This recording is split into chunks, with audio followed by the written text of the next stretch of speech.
యోహాను సువార్త 13వ అధ్యాయంలోనికి రండి. 13వ అధ్యాయము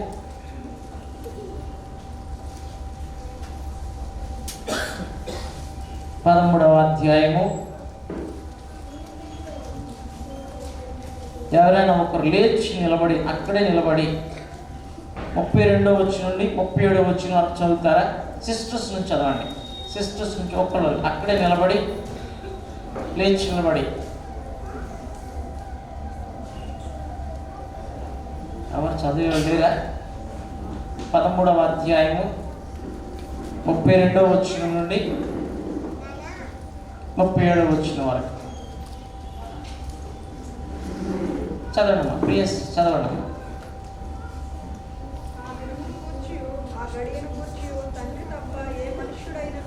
పరలోకమందలి దూతలైనను కుమారులైనను ఎరుగరు. జాగ్రత్త పడుడి, మెలకుగా నుండి ప్రార్థన చేయుడి.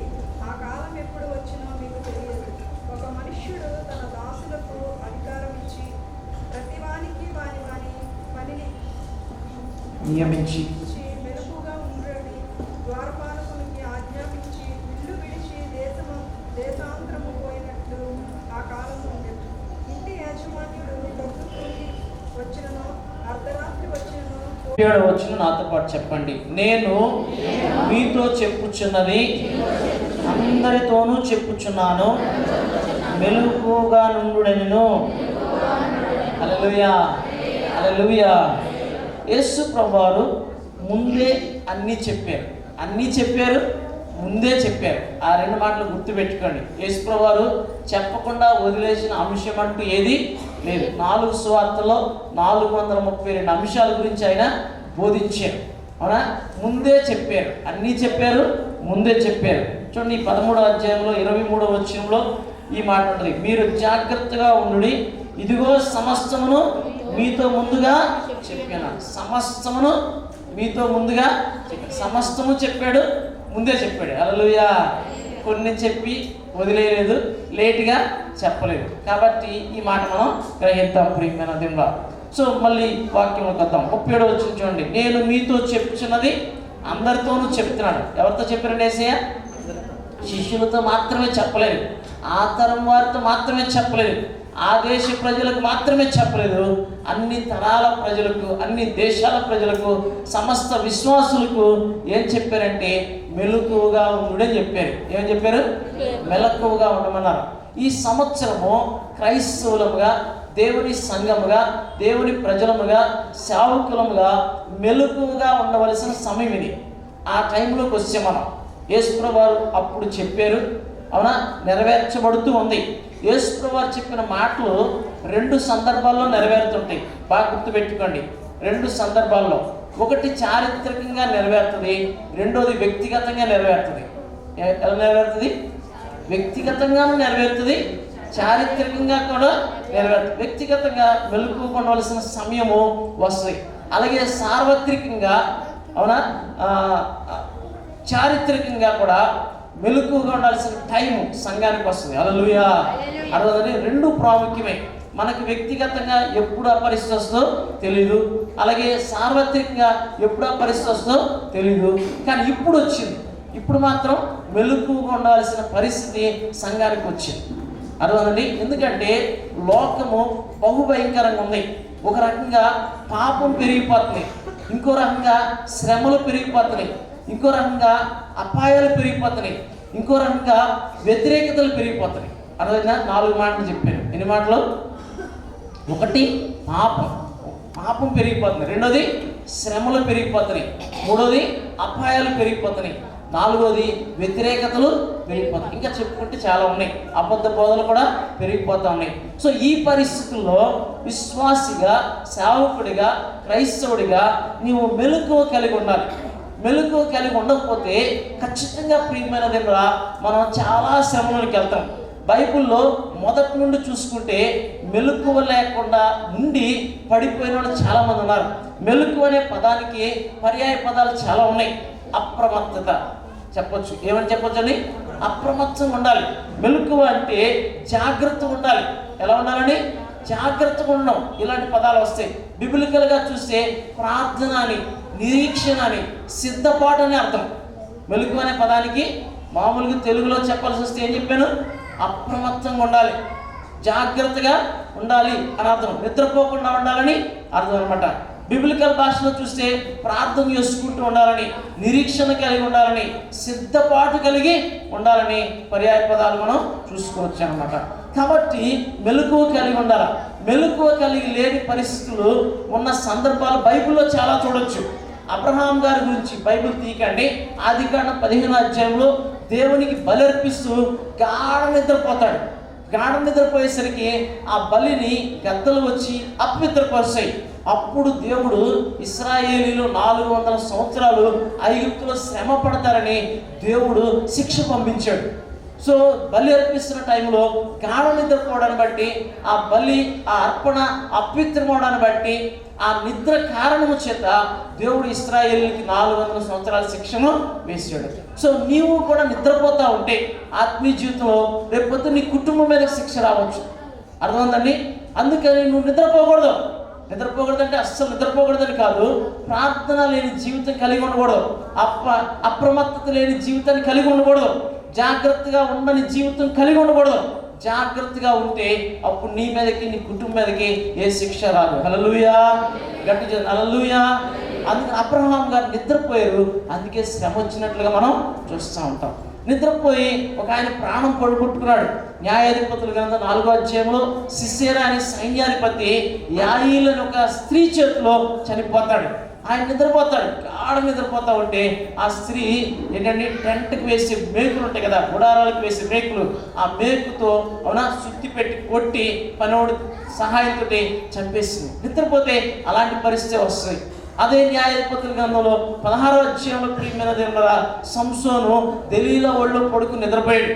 నిద్రపోయి ఏంటంటే అభిషేకాన్ని పోగొట్టుకున్నాడు, దర్శనాన్ని పోగొట్టుకున్నాడు. ఈ రోజుల్లో చాలామంది నిద్రమత్తులో ఉండి అనేకం పోగొట్టుకుంటున్నారు. ఒకవేళ నీవు కూడా ఈ లోకం అనే మత్తులో పడిపోయి నిద్రపోతా ఉంటే ఏదో ఒకటి పోగొట్టుకుంటాం అనమాట. అందుకని నిద్ర మత్తులో ఉండడానికి ఇది సమయం కాదు. మనం నిద్రపోతూ ఉంటే అన్యుల చేత కూడా చెప్పించుకోవాల్సిన పరిస్థితి వస్తుంది. అలాంటి సంఘటన బైబిల్లోనే జరిగింది. యోనా గ్రంథం చదువుతాం. 1వ అధ్యాయం 6వ వచనంలో యోనా దగ్గరికి ఓడ నావికుడు వచ్చి, ఓయ్ నిద్రపోతా, నీకేమొచ్చింది, లేచింది దేవుని ప్రార్థించు, ఒకవేళ మనం నశించిపోకుండా ఆ దేవుడు మనల్ని కనికరించునేమని ఓడ నాయకుడు తిడుతున్నాడు.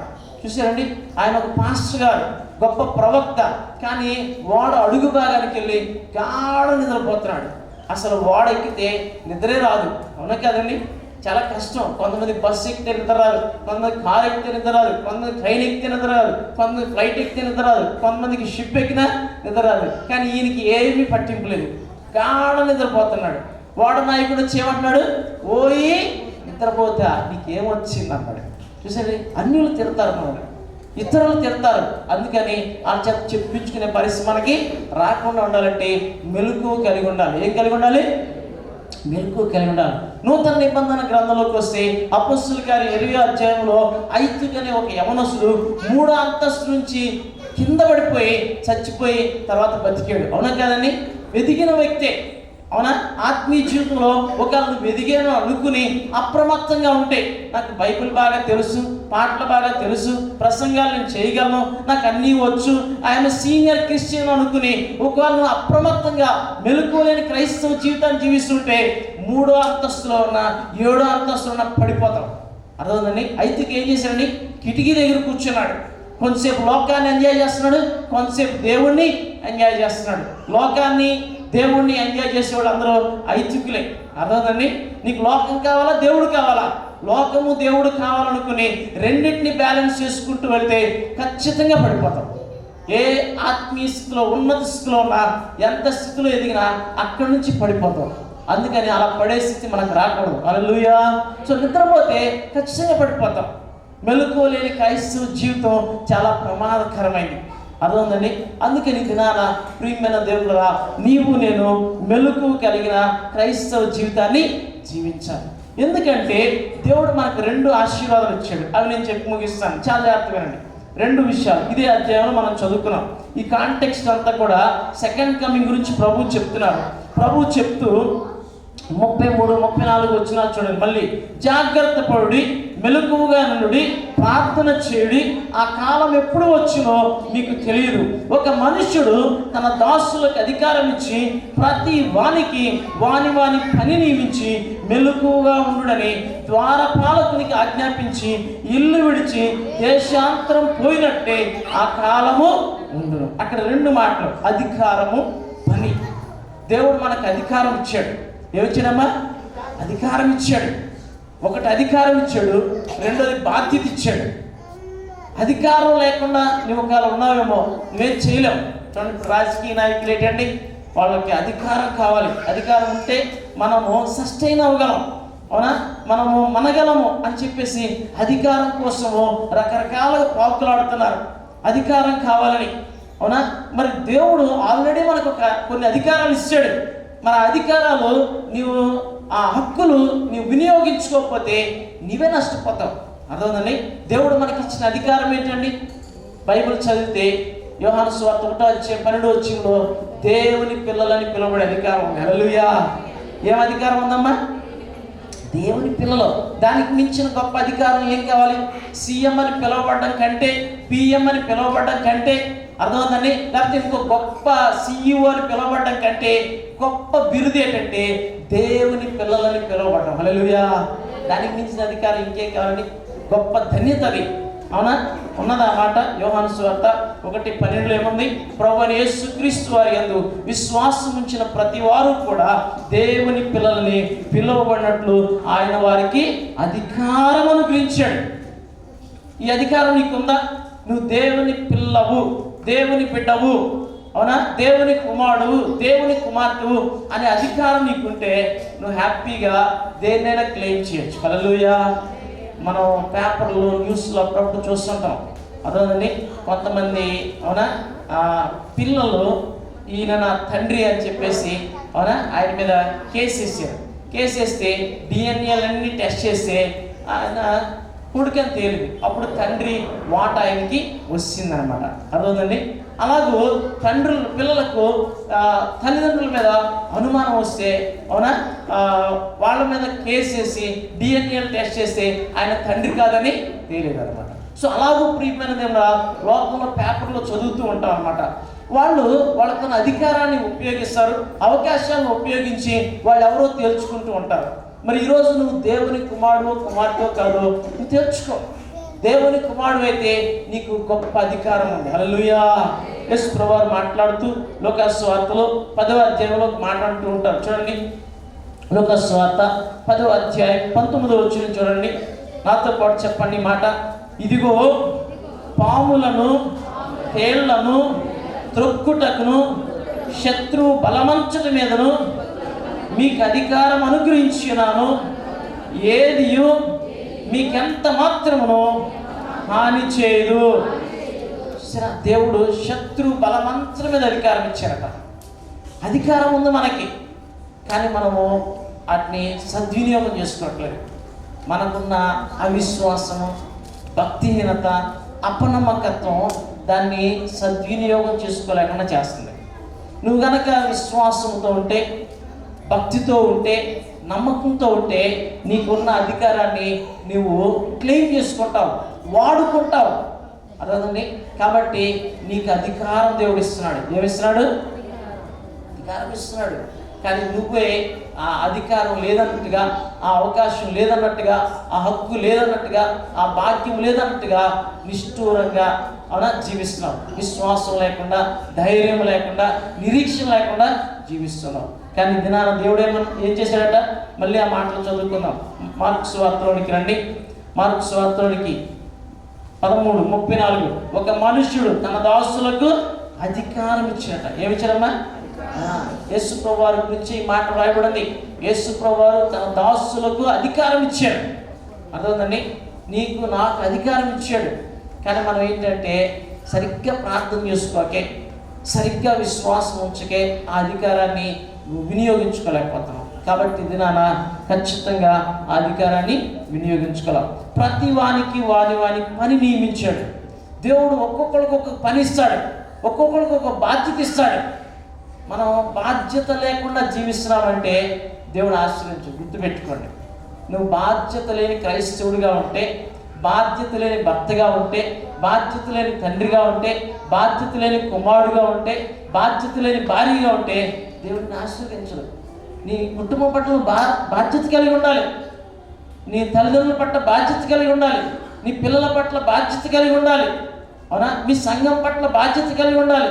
మీ ఆఫీసులో ఏ ఆఫీసులో పనిచేస్తున్నారో ఆ ఆఫీసులో నీ బాధ్యత ఏంటో నువ్వు అది చెయ్యాలి. ఏదో మొక్కుబడిగా చేసి రాకూడదు. చాలామంది డ్యూటీలు చేస్తారు కానీ మొక్కుబడిలాగా పనిచేస్తారు. సరిగ్గా పనిచేయరు. తీసుకున్న జీతానికి తగ్గట్టు పనిచేయాలి. అప్పుడు ఆ జీతాన్ని దేవుడు ఆశీర్వదిస్తాడు. లేకపోతే జీతాన్ని ఆశీర్వించడు. అది సిల్లి సంచి వేసినట్టు అయిపోతాం. అందుకని దేవుడు నీకు ఇచ్చిన పనిని బాధ్యతగా చేయాలి, నమ్మకంగా చేయాలి. వెళ్ళాము, వచ్చాము, సంతకం పెట్టేసాము, వచ్చాము అన్నట్టు చేయకూడదు. అది మనకు ఆశీర్వాదం కాదు. దేవుడు నీకు ఇచ్చిన పనిని నమ్మకంగా చేస్తే ఆ పనిని దేవుడు ఆశీర్వదిస్తాడు. నమ్మకంగా చేయకపోతే ఆ పనిని దేవుడు శపిస్తాడు. ఆదాము అవ్వలు తప్పు చేశారు. తప్పు చేసినప్పుడు దేవుడు ఆదామును శపించాలా? ఆదాము నిమిత్తం నేలను శపించాడు. దేని శపించాడండి? ఆదాము, నీ నిమిత్తం నేల శపించబడింది, నీకు సరైన ఫలం ఇవ్వదు, ముళ్ళ తప్పులో గచ్చ పొదలు మొలుస్తాయని దేవుడు చెప్పాడు. ఎందుకంటే దేవుడు ఆదాముని ప్రేమించాడు.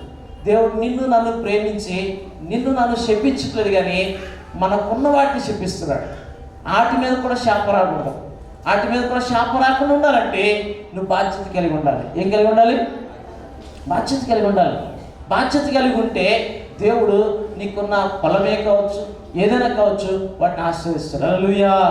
అది జాబే కావచ్చు, ఇంకోటే కావచ్చు, వాటిని ఆశీర్వదిస్తాడు. అందుకని మీ చేతికి వచ్చిన ఏ పని అయినా సరే శక్తి లోపం లేకుండా చేయాలి. ఎలా చేయాలి? శక్తి లోపం లేకుండా చేయాలి. ఏదో ఉమ్ముతడిగా మనుషులను చూసి ఓకే చేసేది అన్నట్టుగా చేస్తే అది మంచిది కాదు. అందుకే ప్రభువు ఏమన్నారు? ప్రతి వానికి వాని పని, నీ పని నీదే, నా పని నాదే, ఎవరి పని వాళ్ళే చేయాలి. అదేనండి, గాడిద పని కుక్క చేయకూడదు, కుక్క పని గాడిద చేయకూడదు. మనకు తెలుసుగా, చిన్నప్పుడు కథల్లో పుస్తకాల్లో చదువుకుంటాం. అవునా? దొంగోడు వచ్చేదని కుక్క నిద్రపోతూ ఉంటే గాడిదట అరిసిందట. ఎందుకే అరిసావు? నిద్ర పోగొట్టేవని. అవునా? యజమాని వచ్చి తప్పని కొట్టాడట. అవునా కదండి? అవునా? అందుకని గాడిద పని కుక్క చేయకూడదు, కుక్క పని గాడిద చేయకూడదు. చేస్తే తేడా వచ్చేస్తుంది. సో అలాగే ప్రియమైన దేవులారా, నీ పని నువ్వు చెయ్యాల. ప్రతి వానికి వాని విశ్వాస పరిమాణం చొప్పున దేవుడిచ్చిన పనిని చేయాల. నువ్వు పని చేస్తే జీతం పుచ్చుకుంటావు. ఏం పుచ్చుకుంటావు అండి? పని చేసిన వాడికి జీతం ఉంది, ఆశీర్వాదం. జీతం అంటే ఆశీర్వాదం. అర్థమవుతుందండి? నువ్వు జీతం పుచ్చుకోవాలి, బహుమానం పుచ్చుకోవాలి. నమ్మకంగా పనిచేస్తే, భారంగా బాధ్యతగా పనిచేస్తే దేవుడు ఇంకా బహుమానం ఇస్తాడు. ఏం చేస్తారండి? బహుమానం ఇస్తాడు. సంవత్సరం అయిపోయాక కంపెనీలో ఏమి ఇస్తారండి? ఇన్సెంటివ్స్, లేకపోతే బోనస్లు ఏదో ఇస్తారు. బాగా పనిచేసిన వాళ్ళకి రివార్డు, అవార్డు రెండు ఇస్తారు. Reward, award. రివార్డ్ అంటే క్యాష్, అవార్డు అంటే సర్టిఫికెట్. అర్థమవుతుందండి? మనకు సర్టిఫికెట్ ఒకటే కాదు, ఏంటండి, గిఫ్ట్ కూడా ఇస్తాడు దేవుడు. హల్లెలూయా. అర్థమవుతుందండి? కాబట్టి ప్రియమైన దేవులారా, ఇది నన్ను గమనించవలసిన విషయం ఏంటంటే, దేవుడు ఇచ్చిన పనిని నువ్వు నమ్మకంగా చేయి, జీతం పుచ్చుకుంటావు. అర్థమవుతుందండి? బైబిల్లో ఒక సంఘటన ఉంది. మోషే తల్లి మోషే పాలించి పెంచింది. అవునా? దేవుడు ఏం చేశాడు? ఆమెకు జీతం ఇచ్చేది లేదండి? ఫరో రాజకుమార్తె మోషేకు పాలిచ్చి తల్లి పెంచినందుకు జీతం ఇచ్చారండి. ఏ తల్లి అయినా ప్రపంచంలో బిడ్డలకు పాలిచ్చి ఏమైనా జీతం పుచ్చుకుందా? ఎక్కడా లేదు. బైబిల్ ఉంది. హల్లెలూయా. అర్థమండి? దేవుడు ఎందుకు గ్రహించారంటే, నీవు నీ బిడ్డను సరిగ్గా చూసుకుంటే నీకు జీతం ఇస్తాడు దేవుడు. అర్థమండి? నీ బిడ్డను సరిగ్గా చూసుకోలేదు అనుకోండి, నీకు జీతం ఉండదు. అర్థం? నేను నీకు బిడ్డలు ఇచ్చాను, 2 బిడ్డలు ఇచ్చాను, నువ్వేం చూసుకున్నావు, వాళ్ళ కోసం ఏం ప్రార్థన చేసావు, వాళ్ళ నడతలు ఏం కనిపెట్టావు అని దేవుడు అడుగుతాడు. నువ్వు సరిగ్గా పెంచకపోతే వాళ్ళు పాడైపోతారు, నీకు జీతం రాదు. వింటున్నారు నా మాటలు? వినండి. హల్లెలూయా, హల్లెలూయా. కాబట్టి చిన్నోళ్ళైనా పెద్దోళ్ళైనా సరే నీ పని నువ్వు చెయ్యి, అంతే. నీ బాధ్యత నువ్వు నిర్వర్తించు. ఆ పైన దేవుడు తన కృపలో తన కార్యాన్ని జరిగిస్తాడు. మనం చేయగలి మాత్రమే చేసాము అని చెప్పాలి. ప్రభా, నిష్పేద దాసులము చేయగలి మాత్రమే చేసేవు నాయన, మీ కృపనైనా అని మళ్ళీ మనం ప్రార్థన చేస్తే దేవుడు తన కృపలో జ్ఞాపకం చేసుకుని మళ్ళీ మనల్ని ఆశీర్వదిస్తాడు. హల్లెలూయా. నువ్వేమీ చేయవు, ప్రభా ఆశీర్వదించి అంటావు, ప్రార్థన చేయవు, వాళ్ళ కోసం ప్రయాసపడవు, నీకు ఇచ్చిన పని నువ్వు చేయవు. అవునా? అందుకనే దేవుని దీవెన నీ మీదకి రావట్లేదు. దేవుడు నీకు ఈరోజు ఏ పని ఇచ్చాడో గుర్తించు, అర్థమవుతుంది, ఆ పని నువ్వు చేయి అంతే. ఇంట్లో పని చేయాలి, పిల్లలైనా సరే, పెద్దోళ్ళైనా సరే, పురుషులైనా సరే. అవునా? నువ్వు పని చేయాలి. పని చేస్తే అవునా నీకు అభివృద్ధి ఉంటుంది, పని చేస్తే ఆరోగ్యం ఉంటుంది, పని చేస్తే క్షేమం ఉంటుంది, పని చేస్తే మనం ఇబ్బంది పడాల్సిన పరిస్థితి ఉండదు. అందుకని దేవుడు నీకు ఏ పని ఇచ్చాడో ఆ పని చేయి. సంఘంలోనైనా సరే, ఇంట్లోనైనా సరే, లేకపోతే సమాజంలోనైనా సరే ఆ పని నమ్మకంగా చేసి దేవుడు జీతం ఇస్తాడు. హల్లెలూయా, హల్లెలూయా, గట్టి చేయండి, హల్లెలూయా. కాబట్టి ప్రియమైన దేవుడా, ప్రభువు మనకు అధికారం ఇచ్చాడు, పని ఇచ్చాడు, పనిచ్చి మెలుకు కలిగి ఉండమన్నాడు. ఏమన్నాడండి? మెలుకు కలిగి ఉండమన్నాడు. మెలుకు కలిగి లేకపోతే ఏంటండి? చూడండి, మనం ఈ మధ్యన న్యూస్లో బోల్డ్ అని యాక్సిడెంట్ల గురించి చూస్తున్నాం. నిద్రపోతూ డ్రైవింగ్ చేశాడు. అవునా? కారు కావచ్చు, బస్సు కావచ్చు, యాక్సిడెంట్ అయిపోయింది. అవునా కాదండి? నిద్రపోతే చాలు. అవునా? నిద్రపోతూ వాచ్మెన్ ఉన్నాడు అనుకోండి, ఏమవుతుంది? లోపలికి కుక్కలు వెళ్ళిపోతాయి, దొంగలు వెళ్ళిపోతాం. అవునా కదండి? ఒక వాచ్మెన్ మెలుకు కలిగి లేకపోతే ఎన్నో ప్రమాదాలు జరుగుతాయి. మరి అలాగే మన ఆత్మీయ జీవితంలో మెలుకు కలిగి లేకపోతే చాలా ప్రమాదాలు జరుగుతాయి. బైబిల్లో ఆ మాట రాస్తున్నాయి. యేసు ప్రభువే మాట చెప్పారు. చూడండి, మాట 3 సువార్తలకు ఉంటాయి, మత్తయి, మార్కు, తర్వాత లోకాల్లో కూడా ఆ మాటలు మనం చదువుకుంటాం. చూడండి, మత్తయి సువార్త 26:41 మాట చదువుకుందాం. మీరు శోధనలో ప్రవేశించుకున్నట్లు మెలుకువగా ఉండి ప్రార్థన చేయండి. మెలుకువగా ఉండకపోతే శోధనలో ప్రవేశిస్తాం, పాపంలో ప్రవేశిస్తాం. అర్థమవుతుంది? దుష్టుడు ఎటువైపు నుండి శోధన తీసుకొస్తాడో, ఎటువైపు నుండి పాపంలో పడేస్తాడో, ఎటువైపు నుండి శ్రమలో పడేస్తాడో మనకి తెలియదు. అందుకే పేతురు భక్తుడు అంటాడు 5వ అధ్యాయంలో, మీరు నిప్పురమైన బుద్ధి గలవారై మెలుకువగా ఉండండి, మీ విరోధి అయిన అపవాది గర్జించిన సింహంవలే ఎవరిని మృంగుదునా అని తిరుగుతున్నాడు. కాబట్టి ఈ సంవత్సరం మెలుకువగా ఉండాల్సిన సమయం, ప్రార్థన చేసుకోవాల్సిన సమయం. ఎన్నాళ్ళు పోయిన సంవత్సరం చక్కగా వాక్యం ధ్యానించుకున్నాం, కానీ ఈ సంవత్సరం ఇక ఎక్కువ సమయం ప్రార్థన మీద సమయం కేటాయిద్దాం. అర్థమైందండి? మీరు బోరు కొట్టి మానేసారంటే అది మీకే నష్టం. అర్థమైందండి? ఎంత ఎక్కువ ప్రార్థన చేసుకుంటే అంత ఎక్కువగా ప్రియమైన దేవుడా మనము శోధన జయించగలుగుతాం. హల్లెలూయా, హల్లెలూయా. సాతాన్ని జయించగలుగుతాం. అర్థమైందండి? దేవుని ముందు నిలబడతాం. ఎవరి ముందు నిలబడతామండి? దేవుని ముందు నిలబడతాం. మనమాట ఎంత ఎక్కువ మెలుకు కలిగి ఉంటామో అంత ఎక్కువగా దేవుని ముందు నిలబడతామని దేవుని వాక్యం చేటగా మనకు సెలవిస్తూ ఉంది. కాబట్టి దినాన నీవు నేను మెలుకు కలిగి ఉండాలి. ఎలా ఉండాలమ్మా? ఆ పదం చెప్పండి. ఎలా ఉండాలి? మెలకు కలిగి ఉండాలి. మెలకు కలిగి ఉంటే ఖచ్చితంగా అనేక ఆశీర్వాదాలు ఉన్నాయి. మెలకువ కలిగి ఉండండి అని దేవుని వాక్యం చెప్తుంది. మెలకువ కలిగి ఉన్న వాళ్ళే ఏదైనా చేయగలరు. మెలకువ కలిగి లేకపోతే నిద్రపోతున్నాడు. ఒక సైనికుడు ఆయుధాలన్నీ ధరించుకుని నిద్రపోతున్నాడు అనుకోండి, అవునా? అతన్ని ఆయుధాలు లేని వాడు వచ్చి జయించగలరు. అవునా కదండి? అదే మెలుకుతున్నాం అనుకోండి, కొన్నిసార్లు మన దగ్గర ఏ ఆయుధాలు లేకపోయినా సరే అవతలను జయించగలం. హల్లెలూయా. అవునా? పాత నిబంధనలో మనం చూడొచ్చు, యోనాతాను అతని చేతులు ఆయుధం లేవు. అర్థమవుతుందండి? ఒక ఆయన అవతల వాడు ఈటి పట్టుకుని వస్తాడు, ఈ చేతిలో చిన్న దుడ్డుకర్ర మాత్రమే ఉంటుంది. అవునా? వెళ్ళి జయించేస్తాడు. దావీదు చేతిలో ఓన్లీ ఒడిసెల రాయి ఉంది, గొలియాతు చేతిలో గొప్ప ఈట ఉంది. కానీ ఎవరు గెలిచారు? దావీదు గెలిచాడు. హల్లెలూయా. అర్థమవుతుంది? నీకు ఎన్ని ఆయుధాలు ఉన్నాయనేది ముఖ్యం కాదు, కానీ నువ్వెంత మెలకువ కలిగి అప్రమత్తంగా ఉన్నావు అనేది చాలా ప్రాముఖ్యమైన విషయం. ప్రియమైన సో మెలుకు కలిగిన క్రైస్తవ జీవితాన్ని ఇక నుండి మనం జీవించాలి. అర్థమవుతుందండి? అన్ని విషయాల్లో అలా ఉంటే అది మనకు ఆశీర్వాదం. ప్రియమైన ఎవరైతే మెలుకు కలిగి ఉంటారో వారిలో ఈ లక్షణాలు కనబడతాయి. చూడండి, 1 కొరింథీయులకు రాసిన పత్రిక 16వ అధ్యాయము 13వ వచనం చూడండి. 1 Corinthians 16th chapter 13th 14th verses చూడండి. అక్కడ మెలకువగా ఉండు. నాతో పాటు చెప్పండి, మెలకువగా ఉండు, విశ్వాసమందు నిలకడగా ఉండు, పౌరుషం గలవారైనడి, బలవంతులైనడి, మీరు చేయ కార్యములన్నీ ప్రేమతో చేయుడి. క్రైస్తవుడు మెలకు కలిగి ఉండకపోతే విశ్వాసంలో బలహీనుడైపోతాడు.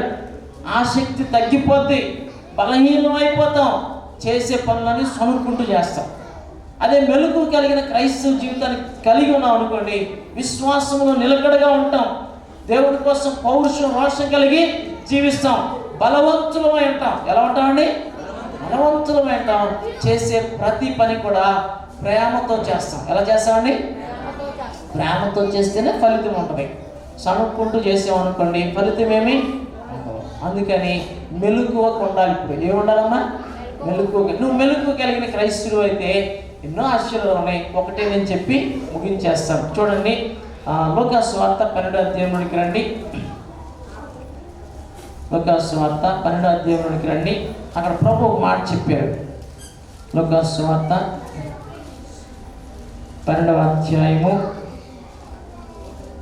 35వ వచనం చూస్తే, మీ నడుములు కట్టుకుని ఉండి, మీ దీపములు వెలుగుచుండనియుడి, తమ ప్రభు పెండ్లి విందు నుండి వచ్చి తట్టగానే అతనికి తలుపు తీటకు అతడు ఎప్పుడు వచ్చును అని అతని కొరకు ఎదురు చూసి మనుష్యుల వలె ఉండి, ప్రభువు వచ్చి ఏ దాసులు మెలకువగా ఉండట కనుగొనడో ఆ దాసులు ధన్యుడు. అతను నడుము కట్టుకుని వారిని భోజన పంచున కూర్చుండబెట్టి తానే వచ్చి వారికి ఉపచారం చేయనని మీతో నిశ్చయముగా చెప్పుచున్నాను. హల్లెలూయా. ఎవరైతే మెలకు కలిగి క్రైస్తవులు అంటారో, యేసయ్య రెండో రాకడ వస్తుందని సిద్ధపడి, మెలకు కలిగి ఉండడం అంటే సిద్ధపడి ఉండడం, అర్థండి. సిద్ధపడి తమను తాము దిద్దుకుంటూ ప్రభు కోసం ఎవరైతే ఎదురు చూస్తున్నారో వారినట దేవుడు ధన్యులు అంటున్నాడు. వారినట భోజన పంక్తిని కూర్చోబెట్టి ప్రభువే వచ్చి వారికి పరిచర్య చేస్తారట. ఏం చేస్తారండి? వడ్డిస్తారట. భుజించండి అని వడ్డిస్తారట. పరలోకంలోకి వెళ్ళాక దానికి మించింది గొప్ప భాగ్యం ఉందా? హల్లెలూయా. మన రాజకీయ నాయకులు చూస్తాం, ఏదో హాస్టల్కి వెళ్తారు, స్టూడెంట్స్ పక్కన కూర్చుని భోజనం చేస్తున్నట్టుగా ఫోటో దిగడం కోసం కూర్చుంటారు. నిజంగా తింటారో తినడం మనకు తెలియదు. తిన్నా మొదలు తింటారు, మళ్ళీ డౌట్ అందులో ఏ విషయం ఉందని. అవునా? గ్యారంటీ లేదు. రాజకీయ నాయకులు భయం, అందులో ఏ విషయం పెట్టారో ఎవరు పెట్టారో అని అన్ని డౌట్లే ఉంటాయి. మన భయం. తింటే తినొచ్చు కూడా, తప్పేం లేదు. కానీ అవునా, వాళ్ళు ఫోటో కోసం, అవునా, రాజకీయ లబ్ధి కోసం చేస్తుంటారు. ఎవరో కొద్దిమంది ప్రేమతో చేస్తారు. కానీ ప్రభు అయితే ఏం చేస్తారట? మెలకు కలిగిన క్రైస్తవులట దేవుని రాజ్యాన్ని చేర్చుకుని వారంట భోజన పంక్తిని కూర్చుండబెట్టి తానే వచ్చి వారికి ఉపచారం చేయనని మీతో నిశ్చయముగా చెప్పుచున్నాను. ఇది ధన్యత కాదు? చెప్పండి, చెప్పండి అమ్మా.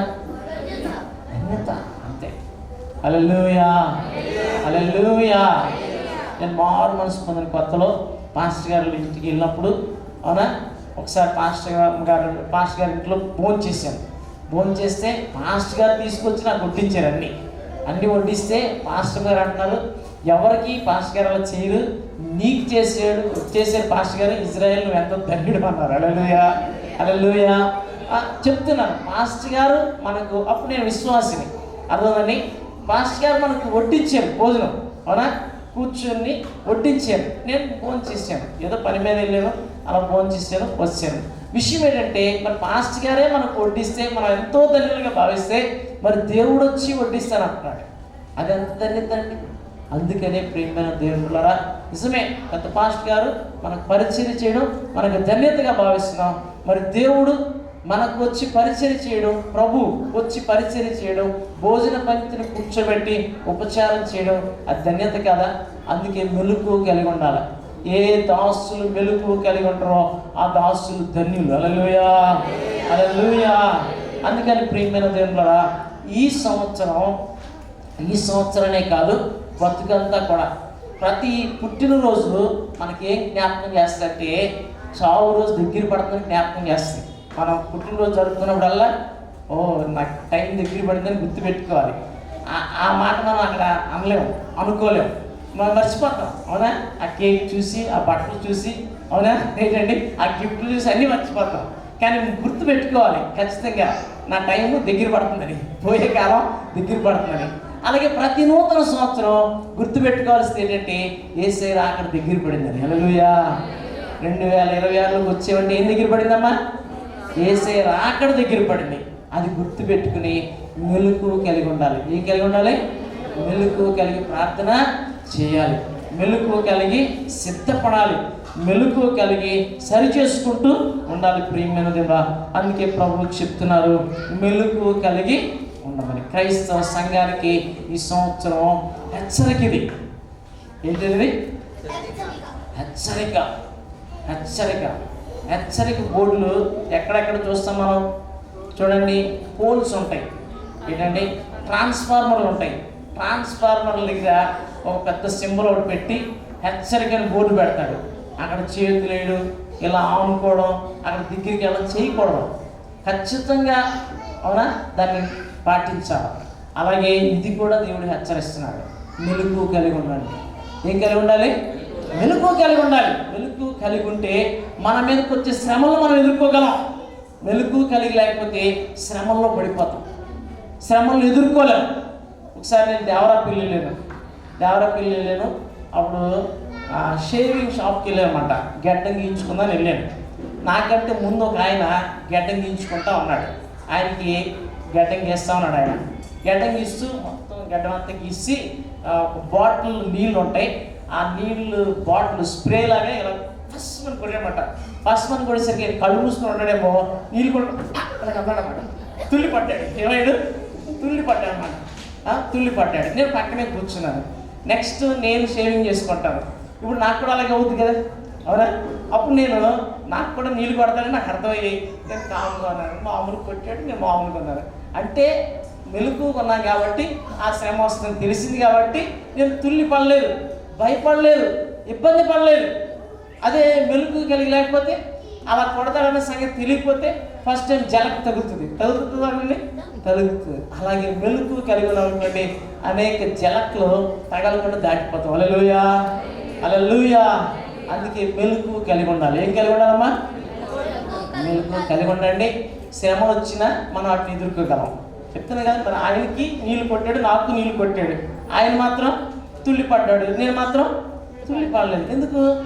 ముందు నేను చూశాను కాబట్టి. అర్థమైందని ఉద్దు తుఫాన్ వస్తుందని అనౌన్స్మెంట్ చేశారు.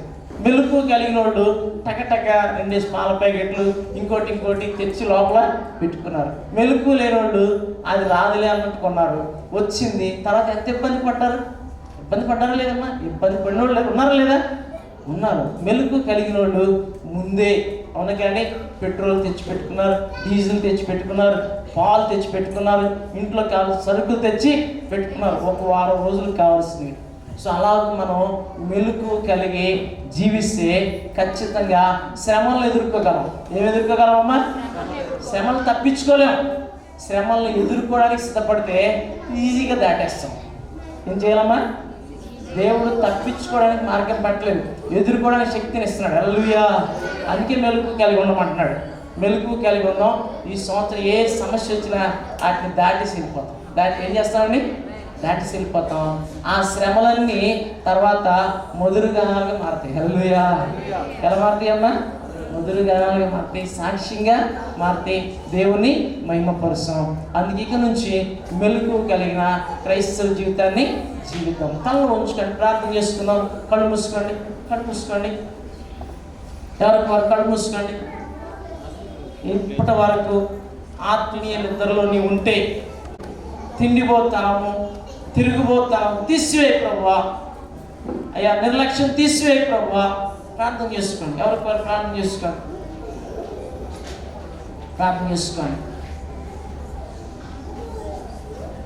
అయ్యా కనికరించు,